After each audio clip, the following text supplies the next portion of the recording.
इस गांव में एक भी मर्द नहीं है, फिर भी ये करीब 1000 साल से फल फूल रहा है। औरतें आबादी बढ़ाने के लिए हर साल ऐसी लड़कियों को चुनती हैं जो बच्चे पैदा करने में माहिर हों और मर्दों को लुभाना जानती हों। ये लड़कियां बाहर जाकर ताकतवर मर्दों की तलाश करती हैं और गर्भवती होने के बाद चुपके से गाँव लौट आती हैं। इस साल मुकाबला बहुत जबरदस्त था, दर्जनों लड़कियों ने हिस्सा लिया और आखिर में सिर्फ 6 लड़कियां ही बची। बाहर जाने से पहले उनकी टीचर ने कहा कि अगर उन्हें प्रेग्नेंट होने के कुछ लक्षण दिखे तो तुरंत गाँव लौट कर आ जाना और बच्चा पैदा करने की तैयारी करना। अगर लड़का पैदा हुआ तो समझो शैतान का श्राप है और उसे नदी में फेंककर उसका हाल भगवान पे छोड़ दो। साथ ही जिस औरत ने लड़का पैदा किया उसे और उसकी माँ को सबसे निचले दर्जे का मजदूर बना दिया जाएगा। ये सब बताने के बाद टीचर उन्हें एक कोहरे के सामने ले गई जो बाहर की दुनिया का रास्ता था। रवानगी से पहले टीचर ने हर एक को एक चाबी दी। अजीन नाम की एक लड़की ने बस चाबी को कोहरे के सामने रखा और बाहर का दरवाजा पल में खुल गया। सब ये जादुई नजारा देखकर हैरान रह गए। फिर एक एक करके वो कोहरे में घुसी और जल्द ही बाहर की दुनिया में पहुंच गए। लंबी यात्रा के बाद उन्हें एक याफा नाम की औरत मिली जो उनकी मुखबिर थी। वो इशारे करती रही पर कोई समझ नहीं पाया। फिर दामिनी जो थोड़ी चालाक थी उसने अपनी सुनहरी चाबी निकाली। ये उनका संपर्क का कोड था। याफा ने उन्हें एक कमरे में ले जाकर खूब सजाया संवारा क्योंकि उनका मकसद सिर्फ शैतानों को लुभाकर चोट पहुंचाना था। फिर 6 लड़कियां नक्शा लेकर कस्बे की ओर चली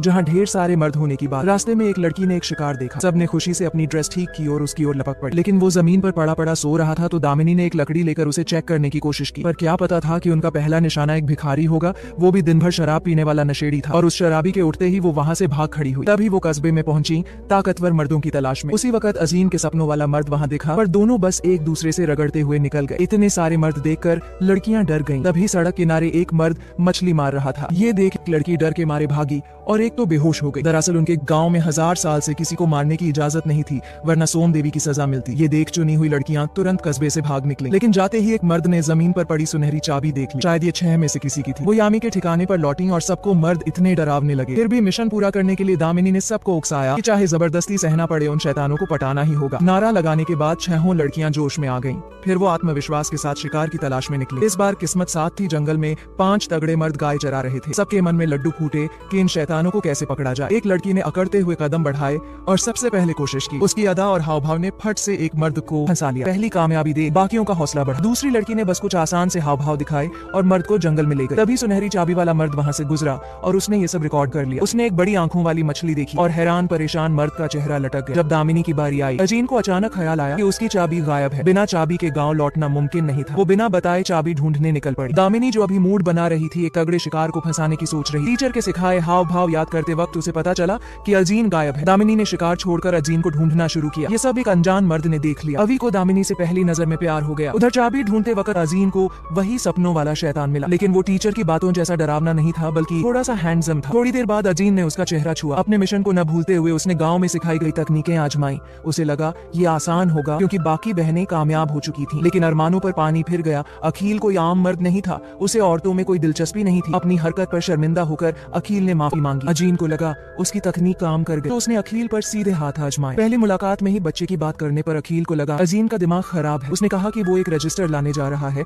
और अजीन को इंतजार करने को कहा। मासूम अजीन ने उसकी बात मान। इधर दामिनी जंगल में अजीन को ढूंढ रही थी। तभी अभी भी पीछे पीछे आ गए। उसने दोस्ताना अंदाज में अजीन से बात की पर अजीन ने सीधे उसके शरीर की जांच शुरू कर दी। चौड़े कंधे, मजबूत सीना, लचीली कमर और सही कद। दामिनी ने नतीजा निकाला कि ये शैतान बच्चा पैदा करने के लिए ठीक है, लेकिन अभी अजीन को ढूंढना ज्यादा जरूरी था तो दामिनी वहाँ से चली गई। अभी को अभी नहीं पता था कि उसकी किस्मत चमकने वाली है। थोड़ी देर बाद दामिनी ने एक पेड़ के नीचे अजीन को पाया। अजीन ने माफी मांगी और अपने सपनों वाले शैतान की बात बताई, लेकिन दामिनी ने कहा कि वो शैतान वापस नहीं आएगा, ये सब बस बहकाने की तरकीब है। बातचीत के दौरान दामिनी ने अपनी सुनहरी चाबी निकाली। दूर खड़ा अभी ये देख रहा था और उसके पास अजीन की चाबी। दोनों संपर्क बिंदु पर लौटी जहाँ बाकी चारों ने शैतानों पर हाथ साफ कर लिया था। 2 तो सामान समेटकर शैतानों से आखिरी जंग के लिए तैयार थी। अजीन ने पास में लिखे नंबर देखे। एक औरत ने बताया कि ये उनके शिकार किए शैतानों की गिनती है। अजीन हैरान थी, लेकिन उस औरत ने कहा कि उसका स्कोर सबसे ज्यादा नहीं है। 6 में सबसे खूबसूरत औरत ने 20 से ज्यादा शैतान फंसे थे। दामिनी ने पूछा तूने दिन कैसे गुजारा? उसने बताया कि न खाना खाया न आराम किया। तभी अजीन ने पूछा कि गर्भवती होने का पता कैसे चले? औरत ने बताया कि गाँव से निकलने से पहले टीचर ने बताया था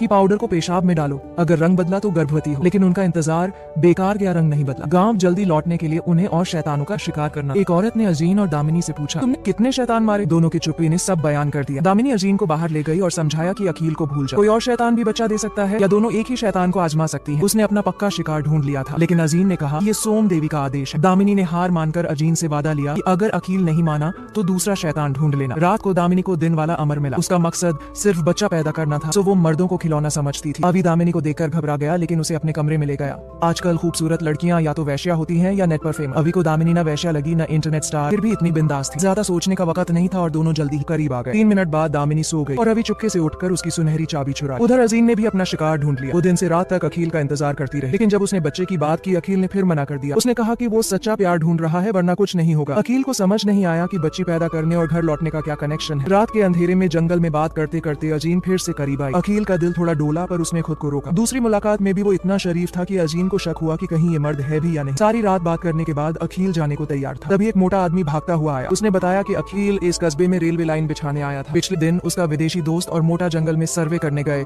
और गलती से कोहरे में घुस गए, जहाँ सिर्फ औरतों का गाँव था। मोटा डर के मारे पास नहीं गया, लेकिन विदेशी अंदर चला गया और फिर नहीं लौटा। अखिल ने सुना तो तुरंत दोस्त को ढूंढने की ठानी। अजीन ने उसे कोहरे में जाने से रोका, कहा कि वहाँ जंगली जानवर हैं, लेकिन गांव का राज नहीं बता सकती थी। अखिल को उसकी बात पर यकीन नहीं हुआ। कैंप लौटने पर उसे पता चला कि सैनिक विदेशी की लाश ला चुके थे। इधर अभी को लगा उसने दामिनी का शरीर और चाबी दोनों हथिया लिए, लेकिन सुबह उसे पता चला कि चाबी गायब है। दामिनी ने चालाकी से चाबी वापस ले ली थी, क्योंकि उसे वो चाहिए था। अब उसका मकसद पूरा हो चुका था और वो संपर्क बिंदु पर लौट गई। बाकी चारों औरतें गर्भवती हो चुकी थी और जल्दी गाँव लौटने वाली थी। एक औरत रो रही थी क्योंकि उसे शैतानों से प्यार हो गया। जब पता चला कि दामिनी गर्भवती नहीं है, एक औरत ने ताना मारा। चारों में जो पहले बच्ची पैदा करेगी वही अगली रानी बनेगी। उन्हें नहीं पता था कि गांव लौटने पर क्या खतरा है। दामिनी भले गर्भवती नहीं थी, पर उसने एक शैतान को मजा चखा दिया था। लेकिन अजीम का स्कोर अभी 0 था। उसे लगा कि अकील के साथ 2 दिन की नजदीकी काफी है। लेकिन जब उसने फिर बच्चे की बात की, अकील गुस्सा हो गया। अकील को मनाना मुश्किल था, तो अजीम ने सोचा कि कोई और शैतान ढूंढ ले। तभी जंगल में एक जड़ी बूटी बीनने वाला मर्द दिखा, तगड़ा और बच्चा पैदा करने लायक। अजीम ने अपनी सिखाई हुई तरकीबें आजमाई। असल में अजीम बेटी गांव की राजकुमारी थी और उसका मकसद सिर्फ बच्ची पैदा करना था। लेकिन तभी अकील वहां आ गया। उसने अजीम को उठाया और दोनों गले मिले। अजीम को दूसरों के साथ जाने की इजाजत नहीं थी। उधर बाकी चारों औरतें गर्भवती होकर घर लौटने की खुशी में थीं। जो पहले बच्ची पैदा करेगी वही कबीले की रानी बनी। लेकिन उन्हें नहीं पता था कि एक बड़ा षड्यंत्र उनका इंतजार कर रहा था। अब सिर्फ अजीन और दामिनी बिना गर्भ के थीं। दामिनी उदास थी। तभी अवी वहां आया अजीन की चाबी के लिए। अजीन ने उसे खूब सुनाया, क्योंकि अवी ने उसकी चाबी चुराई थी। लेकिन अवी ने उनकी बातें सुन ली थी। उसने दामिनी को सौदा दिया, वो उसे गर्भवती करेगा, बदले में चाबी चाहिए। दामिनी ने उसे शैतान कहकर ठुकरा दिया, लेकिन अवी ने गलती से बोल दिया कि अजीन की चाबी उसके पास है। दामिनी ने चाबी मांगी, पर अवी ने मना कर दिया। तभी दामिनी ने गांव की नंबर 1 योद्धा की ताकत दिखाई। अवी को सबक सिखाकर उसने अजीन की चाबी वापस ले ली। आखिर में अवी की चोरी उलटी पड़ गई।